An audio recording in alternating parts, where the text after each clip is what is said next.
Hello guys, আসসালামু আলাইকুম। আবার কি বলবো, কিছুদিন আগে একটা ভিডিও আপলোড করছিলাম, তো লাস্ট আবার একটা ফোনের সেল করা একটা ভিডিও আপলোড করতেছি।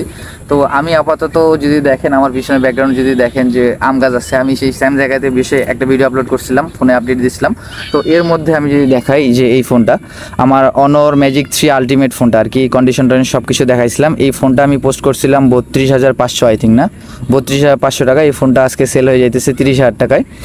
তো ফোনে কন্ডিশন দেখছি আপনাদেরকে দেখাইছিলাম যে মনে করেন ফোনের কন্ডিশন অতটাও ভালো ছিল না, স্ক্র্যাচ ছিল আর কি। আমি যদি দেখাই, তো এই ফোনটা 30,000 টাকায় আমার এলাকার এক ছোটো ভাই নিছে। তো ও হচ্ছে ক্যামেরার সামনে আসবে না।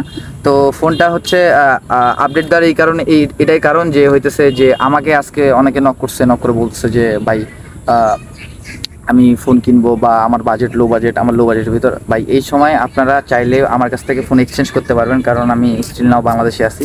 তো ফোন এক্সচেঞ্জ করতে গেলে মাস্ট অবশ্যই আপনাকে হচ্ছে ফোনের সাথে বক্স চার্জার থাকা লাগবে, এবং হচ্ছে ফোন যেন 100% ফ্রেশ থাকে এবং 100% অথেন্টিক থাকে। আর আপনারা সবাই জানেন আমি 100% অথেন্টিক ফোন নিয়ে কাজ করি। তো আজকের ভিডিও পর্যন্ত, আল্লাহ হাফিজ।